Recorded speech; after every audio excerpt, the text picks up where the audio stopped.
നിലമ്പൂർ ഉപതെരഞ്ഞെടുപ്പിന്റെ പ്രചാരണ ചൂട് മുറുകിയതോടെ മുഖ്യമന്ത്രിയുടെ മലപ്പുറം പരാമർശം പ്രതിപക്ഷം സജീവ ചർച്ചയാക്കുകയാണ്.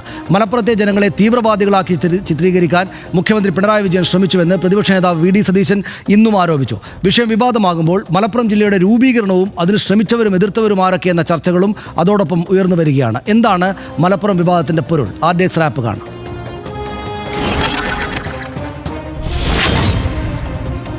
UDF കൺവെൻഷനിൽ AICC ജനറൽ സെക്രട്ടറി KC വേണുഗോപാലാണ് മുഖ്യമന്ത്രി ഹിന്ദു ദിനപത്രത്തിന് നൽകിയ അഭിമുഖം വീണ്ടും ചർച്ചയാക്കിയത്. എന്നാൽ മുഖ്യമന്ത്രിയുടെ അഭിമുഖം ആദ്യം പുറത്തുവിട്ടത് സംബന്ധിച്ച് PV അൻവർ ഇന്ന് വാർത്താ സമ്മേളനത്തിൽ അവകാശവാദമുയർത്തി. പ്രതിപക്ഷ നേതാവ് വി ഡി സതീശൻ ഒരു പടി കൂടി കടന്നാണ് വിമർശനം കടുപ്പിച്ചത്. മലപ്പുറത്തെ ജനങ്ങളെ വർഗീയവാദികളെന്ന് നിരന്തരം പറയുന്നത് CPM-കാരാണെന്നും നിലമ്പൂരിലെ ജനങ്ങളെ അടക്കം CPIM വർഗീയവാദികളാക്കിയെന്നും വി ഡി സതീശൻ പറഞ്ഞു.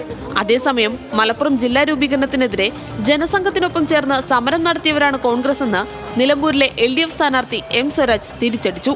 മലപ്പുറം ജില്ല ഇടതുപക്ഷത്തിന്റെ സൃഷ്ടിയാണ്. EMS മുഖ്യമന്ത്രിയായിരിക്കുമ്പോഴാണ് മലപ്പുറം രൂപീകരിക്കുന്നത്. ജില്ലക്കെതിരെ സമരം നടത്തിയതിന്റെ കുറ്റബോധം കോൺഗ്രസിനുണ്ടെന്നും M സ്വരാജ്.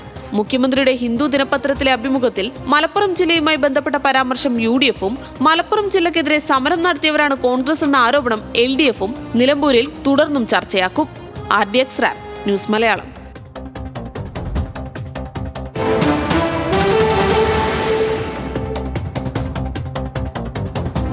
മറ്റു വിശദാംശങ്ങൾ നമുക്ക് ഡാറ്റാ ഷീറ്റിൽ കാണാം. മുഖ്യമന്ത്രിയുടെ വിവാദ പരാമർശം ഇതായിരുന്നു. ദി ഹിന്ദു ദിനപത്രത്തിൽ നൽകിയ അഭിമുഖത്തിലായിരുന്നു മുഖ്യമന്ത്രിയുടെ പരാമർശം എന്ന് നമുക്ക് ഓർമ്മയുണ്ട്. കഴിഞ്ഞ 5 വർഷത്തിനുള്ളിൽ മലപ്പുറം ജില്ലയിൽ 150 കിലോ സ്വർണം പിടികൂടി എന്ന് അദ്ദേഹം പറഞ്ഞതായിട്ടാണ് ഹിന്ദു പത്രത്തിൽ വന്നത്. 123 കോടി രൂപയുടെ ഹവാല പണവും മലപ്പുറത്ത് പിടികൂടി എന്ന് മുഖ്യമന്ത്രി പറഞ്ഞതായിട്ട് വലിയ പ്രാധാന്യത്തോടെ വന്നു. ഈ പണം കേരളത്തിലേക്ക് ദേശവിരുദ്ധ പ്രവർത്തനങ്ങൾക്ക് വേണ്ടിയാണ് എത്തുന്നത് എന്നുകൂടെ മുഖ്യമന്ത്രി പിണറായി വിജയൻ പറഞ്ഞതായി വാർത്തയിൽ വന്നു. വിവാദ പരാമർശത്തിൽ ദി ഹിന്ദു പത്രത്തിന് കത്ത് നൽകി. പിന്നീട് മുഖ്യമന്ത്രി പിണറായി വിജയൻ്റെ പ്രസ് സെക്രട്ടറി PM മനോജ് എന്ന് നമുക്ക് ഓർമ്മയുണ്ട്. അഭിമുഖത്തിൽ സംസ്ഥാന വിരുദ്ധം, ദേശവിരുദ്ധ പ്രവർത്തനം എന്നീ വാക്കുകൾ മുഖ്യമന്ത്രി ഉപയോഗിച്ചിട്ടില്ല എന്ന് അതിൽ പറയുന്നു. വിവാദമായതോടെ അഭിമുഖത്തിൽ വിശദീകരണവുമായിട്ട് ഹിന്ദു പത്രവും പിന്നീട് രംഗത്ത് വന്നു. നമുക്ക് ഓർമ്മയുണ്ട്, അവർ ഖേദം പ്രകടിപ്പിച്ചു. പക്ഷേ ഇങ്ങനെയാണ് ഖേദം പ്രകടിപ്പിച്ചത്. സ്വർണ്ണക്കടത്തിൻ്റെയും ഹവാല ഇടപാടുകളുടെയും വിവരങ്ങൾ ഉൾപ്പെടുത്താൻ ആവശ്യപ്പെട്ടത് PR പ്രതിനിധിയായിരുന്നു എന്ന് അവർ പറഞ്ഞു. പത്രത്തിന് പറ്റിയ വീഴ്ച അല്ല എന്നാണ് അവർ പറഞ്ഞത്. മുഖ്യമന്ത്രിയുടേത് എന്ന രീതിയിൽ വാചകം ഉൾപ്പെടുത്താൻ ആവശ്യപ്പെട്ടത് രേഖാമൂലമാണ് ഈ കെയ്സൺ എന്ന ഏജൻസി എന്ന് ഹിന്ദു വിശദീകരിച്ചു. വാചകങ്ങൾ പക്ഷേ അങ്ങനെയാണെങ്കിലും ഉൾപ്പെടുത്താൻ പാടില്ലായിരുന്നു. ആ തെറ്റിൽ ഞങ്ങൾ ഖേദം പ്രകടിപ്പിക്കുന്നു എന്നാണ് ഹിന്ദു പത്രത്തിൻ്റെ ഖേദപ്രകടനത്തിലുണ്ടായിരുന്നത്. കൈസൺ എന്ന PR ഏജൻസിയാണ് സമീപിച്ചത് എന്ന് വ്യക്തമാക്കി. ആ വിശദീകരണത്തിൽ കൈസൺ എന്നാണ് അതിൻ്റെ പേര്. സെപ്റ്റംബർ 29 കേരള ഹൗസിൽ വെച്ചാണ് മുഖ്യമന്ത്രിയുടെ അഭിമുഖം ഹിന്ദു പ്രതിനിധി എടുത്തത് എന്ന് നമുക്ക് ഓർമ്മയുണ്ട്. അവർ വിശദീകരിച്ച കാര്യം അതായിരുന്നു. മലപ്പുറം സംബന്ധിച്ച് മുഖ്യമന്ത്രി പിണറായി വിജയനും ഇടതുപക്ഷ നേതാക്കളും നടത്തിയ പ്രസ്താവനകളെയാണ് പ്രതിപക്ഷം നിലമ്പൂർ ഉപതെരഞ്ഞെടുപ്പ് വേദിയിൽ വലിയ ചോദ്യം ചെയ്യലുകൾക്ക് വിധേയമാക്കുന്നത്. മുഖ്യമന്ത്രി പിണറായി വിജയൻ മലപ്പുറത്തെ അപമാനിച്ചുവെന്ന് UDF തെരഞ്ഞെടുപ്പ് കൺവെൻഷനിൽ AICC ജനറൽ സെക്രട്ടറി KC വേണുഗോപാലാണ് കഴിഞ്ഞ ദിവസം പറഞ്ഞത്. മലപ്പുറം ജില്ലക്കെതിരെ ഏറ്റവും വലിയ ചതി ചെയ്തയാളാണ് പിണറായി എന്നും KC എന്ന് ആരോപിച്ചിരുന്നു. നമുക്ക് ആ വാക്കുകൾ കേൾക്കാം. ചതി എന്ന പ്രയോഗം ഉപയോഗിക്കാൻ ഏറ്റവും യോഗ്യനായ ഒരാള് കേരളത്തിലെ മുഖ്യമന്ത്രി പിണറായി വിജയനാണെന്ന് കേരളത്തിലെ ജനങ്ങൾക്ക് എല്ലാവർക്കും അറിയാം. 150 കിലോ സ്വർണവും 123 കോടി രൂപയും മലപ്പുറം ജില്ലയിൽ നിന്നും മാത്രം പിടിച്ചെടുത്തു. ആ പണം തീവ്രവാദ പ്രവർത്തനങ്ങൾക്കും ദേശവിരുദ്ധ പ്രവർത്തനങ്ങൾക്കും ഉപയോഗിക്കാൻ വേണ്ടിയിട്ടുള്ള പണമാണ് എന്ന് മലപ്പുറം ജില്ലയെന്ന് പറയുന്ന ഈ നാട്ടിലെ കേരളത്തിലെ 14 ജില്ലകളിലെ പോലെ തന്നെ 13 ജില്ലകളെ പോലെ തന്നെ ഏറ്റവും വിലപ്പെട്ട സംഭാവന ചെയ്യുന്ന ഒരു ജില്ലയെ സംശയത്തിന്റെ മുനയിൽ കൊണ്ടുപോയി നിർത്തി ഈ ജില്ലയോട്ടാകെ അപമാനിച്ച് ഈ ജില്ലയ്ക്ക് എതിരെ ഏറ്റവും വലിയ ചതിപ്രയോഗം നടത്തിയ സാക്ഷാൽ പിണറായി വിജയൻ മലപ്പുറത്ത് വന്ന് ചതിയെക്കുറിച്ച് പറയുന്നത് എന്തുകൊണ്ടാണ്? ഇതായിരുന്നു ആദ്യത്തെ ഈ വിഷയത്തെ മുന്നിലേക്ക് എടുത്തു വെച്ച KC വേണുഗോപാലിന്റെ പ്രസ്താവന. BJPക്ക് ആയുധമുണ്ടാക്കി കൊടുക്കുക എന്ന കരാറിന്റെ ബാക്കി പത്രമായിരുന്നു ഡൽഹിയിൽ വെച്ചുള്ള അഭിമുഖമെന്ന് PV അൻവർ ഇന്ന് രാവിലെ വാർത്താ സമ്മേളനത്തിൽ ആരോപിച്ചു. അദ്ദേഹം KC വേണുഗോപാൽ പറഞ്ഞ ഈ കാര്യം താനാണ് മുൻകൂട്ടി പറഞ്ഞത്, ആദ്യം പറഞ്ഞത് എന്നുകൂടെ PV അൻവർ പറഞ്ഞു. കേരളത്തിന്റെ പൊതുസമൂഹത്തിന് മുമ്പിൽ ഒരു ജില്ലയാകെ, ഒരു സമൂഹത്തെയാകെ ഇതാ മുഖ്യമന്ത്രി വഞ്ചിച്ചുകൊണ്ട് ഇങ്ങനെ ഒരു പ്രസ്താവന കൊടുത്തിരിക്കുന്നു. എന്തായിരുന്നു അദ്ദേഹത്തിന്റെ ഉദ്ദേശം? ഡൽഹിയിൽ പോയി ഹിന്ദുവിന് പറയുമ്പം ഇന്ത്യ ഒട്ടാകെ ആ വാർത്ത വരും. അപ്പം മലപ്പുറം ജില്ല എന്തുകൊണ്ട് ഇങ്ങനെ? എന്താ കാരണം? അവിടെ ഭൂരിപക്ഷ മുസ്ലിം സമുദായമാണ്. ആ സമുദായമാണ് ഈ കള്ളക്കടത്തിൻ്റെ എല്ലാം പിന്നിൽ. അവരാണ് ദേശവിരുദ്ധ പ്രവർത്തനത്തിൻ്റെ പിന്നിൽ. BJPക്ക് ഒരു ആയുധം ഉണ്ടാക്കി കൊടുക്കുക എന്ന കരാറിൻ്റെ ബാക്കി പത്രമായിരുന്നു യഥാർത്ഥത്തിൽ ഡൽഹിയിൽ പോയിട്ട് ഈ പത്രസമ്മേളനം നടത്തിയത്. മലപ്പുറത്തെ ജനങ്ങളെ വർഗീയവാദികളെന്ന് നിരന്തരം പറയുന്നത് CPMകാരാണെന്നും നിലമ്പൂരിലെ ജനങ്ങളെ അടക്കം CPIM വർഗീയവാദികളാക്കിയെന്നും VD സതീശനും ഇന്ന് പ്രതികരിച്ചു. ഇതോട് ചേർത്ത് മലപ്പുറം ജില്ലയെക്കുറിച്ച് ഗുരുതരമായ ആരോപണങ്ങൾ ഉന്നയിച്ചിട്ടുള്ള ആളാണ് മുഖ്യമന്ത്രി പിണറായി വിജയൻ. അദ്ദേഹത്തിന്റെ കേരള ഗവൺമെന്റിന്റെ PR ടീം ഡൽഹിയിൽ മലപ്പുറത്ത് തീവ്രവാദമാണെന്നും മലപ്പുറത്ത് സ്വർണ്ണക്കള്ളക്കടത്താണെന്നും ക്രിമിനൽ ആക്ടിവിറ്റിയാണ് നടക്കുന്നതെന്നും അദ്ദേഹത്തിന്റെ PR ഏജൻസി ഡൽഹിയിലെ എല്ലാ ദേശീയ മാധ്യമങ്ങൾക്കും നോട്ട് കൊടുത്തു. മലപ്പുറത്ത് തീവ്രവാദമാണ്, മലപ്പുറത്ത് സ്വർണ്ണക്കള്ളക്കടത്താണ്, ക്രിമിനലുകളാണ് എന്ന സംഘപരിവാർ തീവ്രവാദത്തിന് കൊടപിടിച്ചു കൊടുക്കുന്ന ഇന്റർവ്യൂ ആണ് മുഖ്യമന്ത്രി നടത്തിയത്. മലപ്പുറം ജില്ലാ രൂപീകരണത്തിനെതിരെ സമരം നടത്തിയവരാണ് കോൺഗ്രസ് എന്ന് നിലമ്പൂരിലെ LDF സ്ഥാനാർത്ഥി M സ്വരാജ് ഈ വിവാദങ്ങൾക്ക് മറുപടിയായി ഇന്ന് പറഞ്ഞു. മലപ്പുറം ജില്ലക്കെതിരെ സമരം നടത്തിയതിന്റെ കുറ്റബോധം കോൺഗ്രസിനുണ്ടെന്നും M സ്വരാജ് ഞങ്ങളുടെ റിപ്പോർട്ടോട് പറഞ്ഞു. അന്ന് ഈ നാരായണന്റെ അപ്പുറം വഴിക്കടവിൽ നിന്നൊരു ജാഥ പുറപ്പെട്ടു. ആ ജാഥയുടെ പേര് മലപ്പുറം ജില്ലാ രൂപീകരണ വിരുദ്ധ പ്രചരണ ജാഥ എന്നായിരുന്നു. ആ ജാഥയുടെ ക്യാപ്റ്റൻ ആരായിരുന്നു എന്നുള്ളത് നിങ്ങൾക്ക് അന്വേഷിച്ചാൽ മനസ്സിലാവും. പറഞ്ഞു വന്നത് ജില്ലക്കെതിരെ സമരം നടത്തിയതിന്റെ കുറ്റബോധം കോൺഗ്രസിന്റെ മനസ്സിലുണ്ട്. ആ കുറ്റബോധം കൊണ്ട് ഇങ്ങനെ പറയുന്നതാണ്. നമുക്കത് ക്ഷമിച്ചു കളയാം, അത്രയേ ഉള്ളൂ. നമുക്ക് മറ്റ് വിശദാംശങ്ങൾ കൂടെ പരിശോധിക്കാം. CPIMനും മലപ്പുറം ജില്ലാ രൂപീകരണത്തിൽ താല്പര്യമുണ്ടായിരുന്നു. നമ്മൾ നേരത്തെ കണ്ടതാണ് ഈ ഡാറ്റാ ഷീറ്റ്. അതിൻ്റെ ബാക്കിയാണ് നമ്മൾ വായിക്കുന്നത്. അതുവഴി മുസ്ലിങ്ങളെയും ലീഗിനെയും ഒപ്പം നിർത്താനാകുമെന്നും CPIM താല്പര്യപ്പെട്ടു അന്ന്. അതുകൊണ്ടാണ് മലപ്പുറം ജില്ലാ രൂപീകരണത്തിലേക്ക് പോയത് എന്ന് വിലയിരുത്തപ്പെടുന്നു. ഭരണപരമായും ജനസംഖ്യാപരമായും ന്യായമായ ആവശ്യമായിരുന്നു മലപ്പുറം ജില്ലാ രൂപീകരണം എന്നതും വസ്തുതയായിട്ട് നമ്മുടെ മുന്നിലുണ്ട്. മലപ്പുറത്തെ എതിർത്ത ജനസംഘം രൂപീകരണത്തിന് മുമ്പേ ഹിന്ദുത്വ സംഘടനകളാണ് ഏറ്റവും ശക്തമായ പ്രതിഷേധവുമായി രംഗത്തെത്തിയത്. മലപ്പുറം രൂപീകരണത്തിനെതിരെ 1969 മാർച്ച് 6-ന് മാപ്പിളസ്ഥാൻ വിരുദ്ധ ദിനം എന്ന പേരിൽ ജില്ലാ വിരുദ്ധ കൺവെൻഷൻ ഈ ഹിന്ദുത്വ സംഘടനകൾ നടത്തി. കൺവെൻഷൻ ഉദ്ഘാടനം ചെയ്തത് അന്നത്തെ ജനസംഖ്യ അഖിലേന്ത്യാ പ്രസിഡന്റായിരുന്ന AB വാജ്പേയി ആയിരുന്നു എന്ന് ചരിത്രം പറയുന്നു. 1969 ജൂൺ 2 മുതൽ ജൂലൈ 16 വരെ കോഴിക്കോട് കലക്ട്രേറ്റ് പടിക്കൽ സത്യാഗ്രഹ സമരം നടത്തി ഹിന്ദുത്വ സംഘടനകൾ. ഡൽഹിയിൽ നിന്നെത്തിയ ജനസംഘം പ്രവർത്തകർ കലക്ടറുടെ മുറിയിലെ ഫയലുകൾ നശിപ്പിച്ച് വലിയ പ്രതിഷേധമാണ് നടത്തിയത്. മലപ്പുറം ജില്ല യാഥാർത്ഥ്യമായതോടെ സമരം കോഴിക്കോട് നിന്ന് മലപ്പുറത്തേക്ക് മാറ്റുകയായിരുന്നു. മലപ്പുറം വിരുദ്ധ സമരം അങ്ങോട്ടേക്ക് തന്നെ മാറ്റി. ജനസംഘത്തിനൊപ്പം കോൺഗ്രസ് പാർട്ടിയും മലപ്പുറം രൂപീകരണത്തിനെതിരായിരുന്നു എന്നൊരു വസ്തുതയാണ്.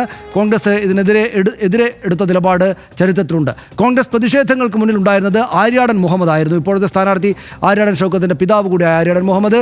ആര്യാടൻ്റെ നേതൃത്വത്തിൽ വഴിക്കടവിൽ നിന്ന് കോഴിക്കോട്ടേക്ക് ജില്ലാ വിരുദ്ധ യാത്ര സംഘടിപ്പിച്ചു എന്നത് വസ്തുതയാണ്. അതാണ് M സ്വരാജ് ചൂണ്ടിക്കാണിച്ചത്.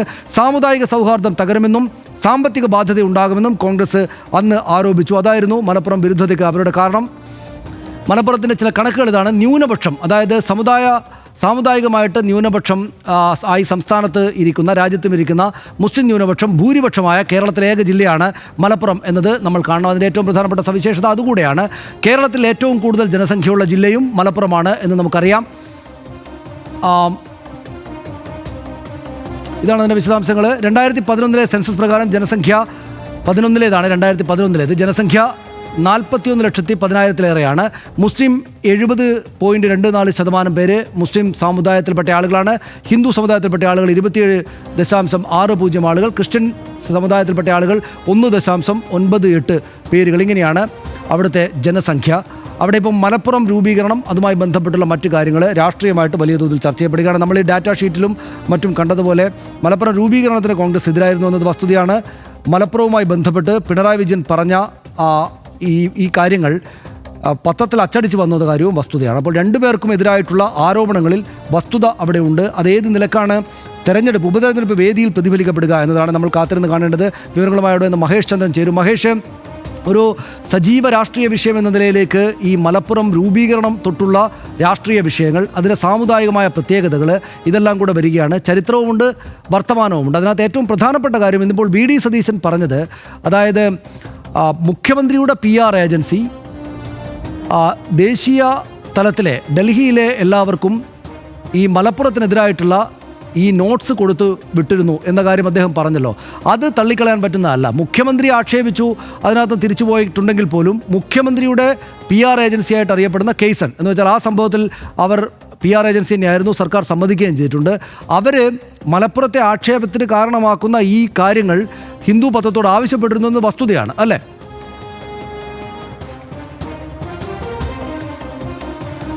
അതെ സനീഷ്, ചരിത്രവും വർത്തമാനം ഇടകലർന്ന വിവാദം തന്നെയാണ് ഇപ്പോൾ നടന്നുകൊണ്ടിരിക്കുന്നത്. ഈ കൈസറുമായി ബന്ധപ്പെട്ട വിവാദം നമുക്കറിയാം. ഈ ഹിന്ദു പത്രത്തിൽ ഇത് വാർത്ത വരുന്നു, അഭിമുഖം വരുന്നു, അഭിമുഖത്തിൽ ഇത്തരത്തിൽ പരാമർശമുണ്ടായിരുന്നു, മലപ്പുറത്തെക്കുറിച്ച് പരാമർശമുണ്ടായിരുന്നു. സ്വർണ്ണക്കള്ളക്കടത്തെക്കുറിച്ചുള്ള പരാമർശത്തിലാണ് അത് കടന്നുകൂടുകയും ചെയ്തത്. അതിന് പ്രധാന കാരണം കോഴിക്കോട് വിമാനത്താവളം. അത് കൊണ്ടോട്ടിയിലെ കരിപ്പൂരുള്ള വിമാനത്താവളമാണ്. അത് മലപ്പുറം ജില്ലയിലാണ് വിമാനത്താവളമുള്ളത്. അതുകൊണ്ട് സ്വർണ്ണക്കള്ളക്കടത്ത് കോഴിക്കോട് വിമാനത്താവളത്തിൽ നടക്കുമ്പോൾ അത് ആ വിമാനത്താവളം നിലകൊള്ളുന്നത് മലപ്പുറം ജില്ലയിലായതുകൊണ്ട് അത് മലപ്പുറത്തിൻ്റെ പേരിലേക്കാണ് അത് വന്നു ചേരുക. പലപ്പോഴും അത്തരത്തിലേക്കാണത് പലപ്പോഴും അത്തരം വിവാദങ്ങൾ അല്ലെങ്കിൽ പരാമർശങ്ങളൊക്കെ ഉണ്ടാകുന്ന സാഹചര്യം ഉണ്ടാകും. നമ്മൾ മാറി ചിന്തിച്ച കാര്യമാണ്. പക്ഷേ ഈ വിവാദത്തിലേക്ക് പോകുമ്പോൾ അന്ന് മുഖ്യമന്ത്രിയെ അങ്ങനെ കൈസൺ എന്ന PR ഏജൻസിയാണ് മുഖ്യമന്ത്രി പറഞ്ഞ വിവരങ്ങൾ കൊടുത്തതെന്ന് ഹിന്ദു പറയുന്നു. മുഖ്യമന്ത്രി ഓഫീസ് നിഷേധിച്ചിരുന്നു. മുഖ്യമന്ത്രി ഇങ്ങനെ അഭിമുഖത്തിൽ മലപ്പുറത്തെക്കുറിച്ചോ അല്ലെങ്കിൽ ഈ തീവ്രവാദ ദേശവിരുദ്ധ പ്രവർത്തനങ്ങൾക്ക്, സംസ്ഥാന വിരുദ്ധ പ്രവർത്തനങ്ങൾക്ക് ഈ പണം ഉപയോഗിക്കുന്നു എന്ന് പറയുകയോ ചെയ്തിട്ടില്ല എന്ന് അന്ന് മുഖ്യമന്ത്രി പ്രസ് സെക്രട്ടറി PM മനോജ് നിഷേധിക്കുറിപ്പ് ഇറക്കുകയും ഇത് ഹിന്ദുവിന് കത്തയക്കുകയൊക്കെ ചെയ്തതാണ്. പക്ഷേ അതിനകത്ത് മറ്റൊരു കാര്യം കൂടി ഉണ്ട്, നമ്മളത് വിട്ടുപോകാത്ത ഒരു കാര്യമാണത്. അന്ന് മുഖ്യമന്ത്രിക്കും ദ ഹിന്ദു ദിനപത്രത്തിലെ ലേഖയ്ക്കൊപ്പം ആ അഭിമുഖ സമയത്ത് അവിടെ ഉണ്ടായിരുന്ന ആൾ ഹരിപ്പാട് മുൻ MLA TK ദേവകുമാറിൻ്റെ മകനാണ് TD സുബ്രഹ്മണ്യൻ. ഈ TD സുബ്രഹ്മണ്യനാകട്ടെ ഇലക്ഷൻ വിദഗ്ധനായ പ്രശാന്ത് കിഷോറിൻ്റെ ഒക്കെ ടീമിന് നേരത്തെ ഉണ്ടായിരുന്ന ആളാണ്. അപ്പം ഈ കൈസറുമായിട്ട് ഏതെങ്കിലും തരത്തിൽ ബന്ധം അദ്ദേഹത്തിനുണ്ട്. പക്ഷെ അതൊന്നും കൃത്യമായി പിന്നീട് അത് പിന്നെ അങ്ങ് വിവാദങ്ങളൊക്കെ ഉണ്ടായി, അത് പിന്നെ കെട്ടടങ്ങി പോവുകയായിരുന്നു. നിയമസഭയിൽ കുറച്ച് ബഹളം ഉണ്ടായെന്ന് ഒഴിച്ചാൽ. അപ്പോൾ അവിടേക്ക് ഈ തരത്തിലേക്കൊരു പരാമർശം മുഖ്യമന്ത്രി നടത്തിയിരുന്നില്ല. ഇത് ഉൾപ്പെടുത്താൻ പറഞ്ഞത് PR ഏജൻസി തന്നെയാണ്. അപ്പോൾ ഇവിടെ TD സുബ്രഹ്മണ്യൻ്റെ സാന്നിധ്യമുണ്ട്. TD സുബ്രഹ്മണ്യൻ SFI നേതാവ് കൂടിയായിരുന്നു മുൻപ്. അപ്പോൾ മുഖ്യമന്ത്രിയുമായിട്ട് ആത്മബന്ധമുള്ള ഒരാൾ കൂടിയാണ്. അതുകൊണ്ടാണ് അദ്ദേഹത്തിന് അഭിമുഖത്തിൽ സമയത്ത് കടന്നു വരാൻ കഴിഞ്ഞതെന്ന് മുഖ്യമന്ത്രിയും വ്യക്തമാക്കുകയും ചെയ്തു. അപ്പോൾ അവിടെ TD സുബ്രഹ്മണ്യൻ്റെ കൂടി അറിവോട് കൂടിയാണ് ഇത്തരം ഒരു കുറിപ്പ് നൽകിയത്. ആ കുറിപ്പിന് ആസ്പദമായ കാര്യം വെച്ചാൽ മുമ്പ് പത്രസമ്മേളനത്തിൽ മുഖ്യമന്ത്രി പറഞ്ഞിട്ടുണ്ട്, സ്വർണ്ണക്കള്ളക്കടത്തിനെ കുറിച്ച് അതിലെടുത്ത നടപടികളെക്കുറിച്ച് പറഞ്ഞപ്പോൾ ഈ കരിപ്പൂർ വിമാനത്താവളത്തിൽ, അതായത് കോഴിക്കോട് വിമാനത്താവളത്തിൽ നടന്ന ഈ സ്വർണ്ണക്കള്ളക്കടത്തിനെ കുറിച്ചുള്ള പരാമർശമുണ്ട് എന്നുള്ള സത്യമാണ്. ആ ഒരു ഡാറ്റ ഉപയോഗിച്ചുകൊണ്ട് അതുകൂടി ഉൾപ്പെടുത്തുകയും അത് മലപ്പുറം ജില്ലയ്ക്കെതിരായ പരാമർശമായി പിന്നീട് മാറുകയും ചെയ്യുന്നതാണ് നമ്മൾ കണ്ടത്. സനീഷ്, ശരി മഹേഷ്, നമുക്ക് ഒറ്റ കാര്യം കൂടി ചോദിക്കാം. അതായത് ഇപ്പോൾ 2 പോയിന്റ് ഉണ്ട് ഇതിനകത്ത്. ഒന്ന്, ഇപ്പോൾ മഹേഷ് പറഞ്ഞ് നിർത്തിയതുപോലുള്ള ഈ മലപ്പുറത്തിനെതിരായിട്ട് വന്ന ഹിന്ദു പത്രത്തിൽ അടിച്ചു വന്നു എന്ന വസ്തുതയായിട്ടുള്ള ഈ പരാമർശം, മുഖ്യമന്ത്രിയുടെ പരാമർശം, അത് CPM-നും ഇടതുപക്ഷ ജനാധിപത്യ മുന്നണിക്കും എതിരായിട്ട് കൃത്യമായിട്ട് പ്രതിപക്ഷത്തിന് പറയാവുന്നൊരു പോയിന്റാണ്. രണ്ടാമത്തേത് പക്ഷേ മലപ്പുറം രൂപീകരണവുമായി ബന്ധപ്പെട്ടതാണ്. അത് M സ്വരാജ് തന്നെയും അക്കാര്യങ്ങളെ അങ്ങനെയാണ് ചൂണ്ടിക്കാണിക്കുന്നത്. മലപ്പുറം രൂപീകരണത്തിൽ കോൺഗ്രസിന് താല്പര്യമുണ്ടായിരുന്നില്ല എന്ന് മാത്രമല്ല, ഇപ്പോഴത്തെ സ്ഥാനാർത്ഥിയുടെ പിതാവ് കൂടിയായിട്ടുള്ള ആര്യാടൻ മുഹമ്മദ് ഇതിനെതിരെ അതിശക്തമായിട്ട് ജില്ലാ രൂപീകരണത്തിനെതിരെ മുന്നിൽ നിന്നിരുന്നു എന്നത്. ഇതിപ്പോൾ മലപ്പുറം രൂപീകരണവും അതിൻ്റെ സാമുദായിക സവിശേഷതകളും അതിനെതിരായിട്ടുള്ള ആക്രമണങ്ങളും ഇങ്ങനെ ചർച്ചയാകുമ്പോൾ നിലമ്പൂരിൽ വോട്ടർമാർക്കിടയിൽ അതെങ്ങനെയായിരിക്കും പ്രതിഫലിക്കുക എന്നത് നമ്മൾ നോക്കേണ്ടതല്ലേ? എന്താണ് അതിനുള്ള ഒരു വിശദീകരണം വരിക? സനീഷ്, അതിനകത്തൊരു വളരെ കൗതുകരമായ കാര്യം, 56 വർഷമാകുന്നു മലപ്പുറം ജില്ല രൂപീകരിച്ചിട്ട്. ജൂൺ 16-നാണ് 56. അപ്പം അതിൻ്റെ 56-ാം വാർഷികം, ആ വാർഷികം ആചരിക്കാൻ പോകുന്നത് തെരഞ്ഞെടുപ്പിന് മുമ്പാണ്. അപ്പോൾ ആരാണ് മലപ്പുറം ജില്ലയുടെ രൂപീകരണത്തിന് മുൻകൈ എടുത്തത്? അത് ഇടതുപക്ഷമാണ്. സപ്തകക്ഷി സർക്കാരിൻ്റെ കാലത്താണ്. CPM-നും ലീഗും ഒക്കെ താല്പര്യമെടുത്താണ് അത്തരത്തിലേക്ക് കൊണ്ടുവന്നത്. അതിന് അന്ന് എതിർത്ത പ്രധാന പാർട്ടികൾ കോൺഗ്രസും ജനസംഘവുമാണ് എന്ന് ജനങ്ങളോട് പറയാൻ, ഓർമ്മിപ്പിക്കുവാൻ ഒരു അവസരം കൂടിയായിട്ടാണ് അതിനെ CPM-ഉം LDF-ഉം കാണുന്നത്. കാരണം നമുക്കറിയാം, ഓർമ്മകൾ, പഴയ പല കാര്യങ്ങളും ആർക്കും അറിയില്ല. ഇപ്പോൾ ഈ വിവാദങ്ങൾ കത്തിപ്പെടുമ്പോൾ അങ്ങനെ ഒരു ജില്ല രൂപീകരിച്ച സാഹചര്യം എന്തായിരുന്നു, അത്തരമൊരു കാര്യങ്ങളൊക്കെ തന്നെയും ജനങ്ങളിലേക്ക് എത്തിക്കാനുള്ള ഒരു സാഹചര്യമായിട്ട് കൂടിയാണ് അത് LDF കാണുന്നത്. ആ മലപ്പുറം ജില്ലയുടെ പ്രതിനിധിത്വം തങ്ങൾക്കാണ് എന്നവർക്ക് വ്യക്തമാക്കാനുള്ള സാഹചര്യമായി അവരതിനെ വേറെ തരത്തിൽ പോസിറ്റീവായി കാണുന്നുണ്ട്. മുഖ്യമന്ത്രി എന്താണ് പറഞ്ഞത്? മുഖ്യമന്ത്രി പറഞ്ഞത് വാര്യംകുന്നത്ത് കുഞ്ഞഹമ്മദ് ഹാജിയെ ചതിച്ച മണ്ണ് കൂടിയാണ് നിലമ്പൂർ. അങ്ങനെ ഒരു ചതിക്ക് ഞങ്ങളും ഇരയായി, ഇവിടുത്തെ ജനങ്ങളും ഇരയായി എന്ന് അദ്ദേഹം പറയുന്നത് PV അൻവറിനെ പേരെടുത്ത് വിമർശിച്ചു. ആ ചതി എന്ന പ്രയോഗത്തിൽ നിന്ന് തുടങ്ങിയതാണ് KC വേണുഗോപാലിൻ്റെയും VD സതീഷിൻ്റെയും ഒക്കെ ഇത്തരത്തിലുള്ള പരാമർശങ്ങൾ. ഇക്കാര്യത്തിൽ ഈ വിവാദം ഇങ്ങനെ കത്തിപ്പടരുമ്പോൾ അത് LDF-ന് തന്നെ ഗുണകരമാകുമെന്ന കണക്കൂട്ടിലാണ് LDF നേതാക്കൾ. അതേസമയം CPM ഒരു മുസ്ലിം വിരുദ്ധ പാർട്ടിയാണ്, ന്യൂനപക്ഷ വിരുദ്ധ പാർട്ടിയാണ് എന്ന ഒരു പ്രചാരണം തന്നെ ഈ നിലമ്പൂരിൽ നടത്താനാണ് ലക്ഷ്യമിടുന്നത്. ഇക്കാര്യത്തിൽ എല്ലാവരും വിട്ടുപോകുന്ന ഒരാളുണ്ട്, അത് വെള്ളാപ്പള്ളി നടേശനാണ്. വെള്ളാപ്പള്ളി നടേശൻ ഈ നിലമ്പൂരിലുള്ള ചുങ്കത്തറയിൽ വെച്ചാണ് അതീവ വിവാദമായ പരാമർശങ്ങൾ മലപ്പുറത്തിനെതിരെ നടത്തിയതെന്ന് കൂടി നമ്മൾ കൂട്ടി ശരി, വായിക്കേണ്ടതുണ്ട്. നന്ദി മഹേഷ്. വളരെ വിശദവും സമഗ്രവുമായിരുന്നു താങ്കളുടെ റിപ്പോർട്ടിംഗ്. നമുക്ക് ഓർമ്മയുണ്ട്, അതായത് ഇതിനകത്ത് ഏറ്റവും പ്രധാനപ്പെട്ട ഒരു കാര്യം, ഉപതെരഞ്ഞെടുപ്പ് നടക്കുകയാണ്. രണ്ട് പ്രധാനപ്പെട്ട കക്ഷികൾ LDFും UDFും പരസ്പരം മുഖാമുഖം നിന്ന് പോരാടുകയാണ്. അതിശക്തമായിട്ട് രണ്ടുപേർക്കും വിജയിക്കാനുള്ള അത്യധികമായിട്ടുള്ള ആഗ്രഹമുണ്ട്. രണ്ടുപേർക്കും വിജയം അത്രമേൽ അത്യാവശ്യമാണ്. അതുകൊണ്ട് ഈ വിഷയങ്ങളൊക്കെ അവിടെ പ്രധാനമായിട്ടും ചർച്ച ചെയ്യപ്പെടുമെന്ന് നമുക്കറിയാം. രാഷ്ട്രീയമായിട്ട് ചരിത്രത്തോട് ചേർന്ന് നിൽക്കുന്ന ഈ ചർച്ചകൾ ഉണ്ടാകുന്നത് ആ അർത്ഥത്തിൽ സ്വാഭാവികവും ഗുണകരവുമാണ്. പുതിയ തലമുറയ്ക്ക് ചരിത്രം പഠിക്കാനൊക്കെ ഉപകരിക്കുന്നൊരു കാര്യമാണ്. പക്ഷേ അതിനകത്തുള്ളൊരു പ്രശ്നം, ഈ മലപ്പുറം രൂപീകരണവും അല്ലെങ്കിൽ മലപ്പുറത്തിനെതിരായിട്ടുള്ള മുഖ്യമന്ത്രിയുടെ പ്രസ്താവന അച്ചടിക്കപ്പെട്ട് വന്നതുമൊക്കെ അതിനകത്തൊരു സാമുദായിക ആംഗിൾ കൂടെയുണ്ട് എന്ന കാര്യം രാഷ്ട്രീയ നേതൃത്വം മറക്കരുത് എന്ന് RDX വിചാരിക്കുന്നു. അതായത് ഇതിനകത്ത് ഹിന്ദുത്വ ശക്തികൾ അവിടെ വലിയ തോതിൽ മത്സരിക്കുന്നില്ലെങ്കിലും BJP തീരെ കുറഞ്ഞ വോട്ട് മാത്രം കിട്ടുന്ന ഒരു മൂന്നാം കക്ഷിയായിട്ടാണ് മത്സരിക്കുന്നത്.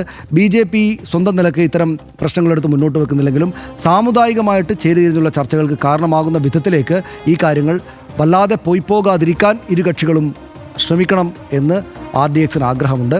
രാഷ്ട്രീയ ചർച്ചകൾ ആ വഴിക്ക് ചരിത്രം കൂടെ ഉൾച്ചേർന്നുള്ള ചർച്ചകൾ നടക്കട്ടെ, പക്ഷേ അത് മറ്റൊരു വിധത്തിലേക്ക് പോകാതിരിക്കാനുള്ള ശ്രമം ഉണ്ടാകണമെന്നാണ് RDXന് തോന്നുന്നത്. അനന്യമായ എത്രയോ പ്രത്യേകതകളുള്ള ദേശമാണ് മലപ്പുറം.